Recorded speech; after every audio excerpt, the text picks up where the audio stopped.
Welcome to the channel, and in this video I wanted to do something a little different and talk about the Texas Chainsaw Massacre remake from 2003 and how it was sort of my gateway into the horror genre. Prior to watching this movie, I avoided horror films because it was not hard to scare the piss out of me, and I had trouble separating fiction from reality. To avoid fainting, keep repeating, it's only a movie, only a movie, only a movie. I didn't even watch Hocus Pocus when I was a kid. That's just how much of a wimp I was. But the only horror movies I would watch were just the Jaws films. So I was cool with Killer Sharks, but anything else was not for me. And whenever I would rent one of the Jaws films, I'd keep my head down and avoid looking at the cover art for any other horror films. But the one cover I always remember seeing and freaked me out was the movie Strangeland, which I should finally check out now that I think about it. Anyway, so fast forward to high school, and my friend Nate was really like the only friend I had that was into horror movies, and one night I slept over his house and he really wanted to watch this movie and I was just not having it. He even had his younger sister and cousin affirm to me that the movie isn't all that scary and that I'll be fine, but I was still just like, I don't know, man. So he put on the last 5 minutes and I saw Jessica Biel escape in the car, along with that jump scare of Leatherface making one last attempt at her. And it was just somewhat of a happy ending, so I conceded and agreed to watch the movie from the beginning. It's odd looking back at this movie since it's not exactly a movie I would recommend to someone wanting to get into horror.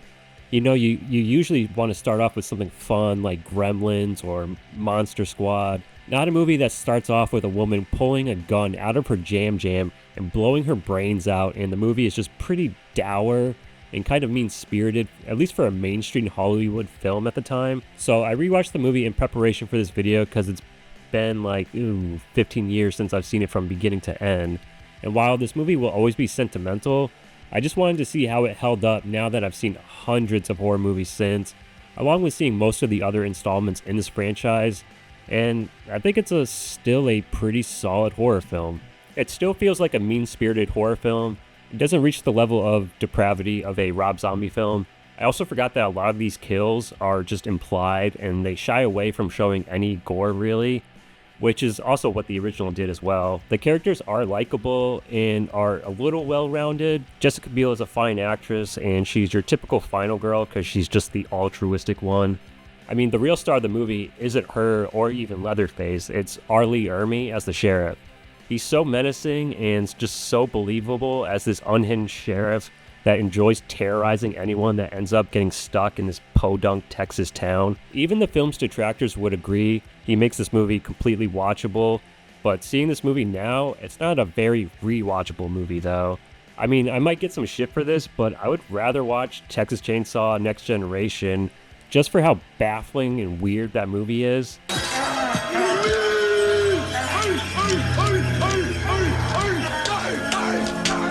I mean, I'm okay with watching a bleak horror movie, but it just needs to have more of an interesting hook than just a minivan of 20-something-year-olds who get picked off by a couple of maniacs.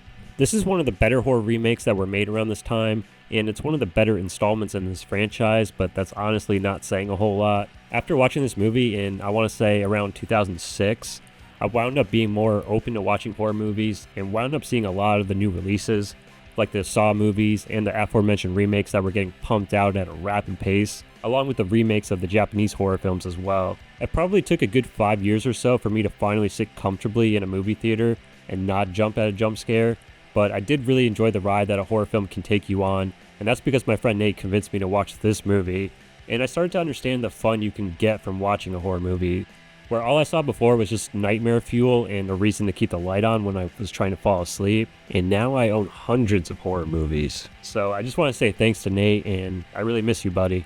Recently I bought the DVD collector's edition that came out back in the day, since I've been feeling pretty nostalgic about this movie. This release still holds up, and it's by far the best way to own this movie. It does have a very standard Blu-ray, but how could you pass up on this DVD? I mean, I love how it folds out to reveal the chainsaw. The making of documentary was pretty informative and didn't feel too much like a puff piece. It also came with an envelope with fake crime scene photos, which I forgot to bring up. This movie says it was inspired by true events, and I thought this was actually a real story, and boy was I fucking naive. If you didn't know, the movie was inspired by Ed Gein, but the first time I watched this movie and how it starts off with that Super 8 footage, I'll admit I thought that shit was real. I've learned since that any poster or a trailer that claims to be inspired or based on a true story, they really do just mean that in the loosest of terms. This also came with a metal faceplate, which I don't remember having when I originally bought this, but maybe I bought this at an FYE back in the day. I also own this on UMD, and I'm actually yet to watch it. I bought it 10 or so years ago, and I even remember buying it and being like, when the fuck am I ever going to watch this? It's not exactly a fun movie to watch on a plane or on a road trip, but having rewatched it now, it's actually a pretty breezy watch. It's 90 minutes or so, and there weren't that many scenes that dragged. It's also really well shot. Daniel Pearl, who shot the original, came back to shoot this, so there's a fun bit of trivia for you. But if I'm going on a trip, I'd rather be watching, Evil Dead 2 or Halloween. Thanks for watching this video. I wanted to try something new instead of just showcasing off my movie collection. If you did like this, please leave a like and a comment. I'd like to know what was the horror movie that got you into the genre. I have some more horror-centric videos coming this month, but until then, have a movie time. The case today still remains open.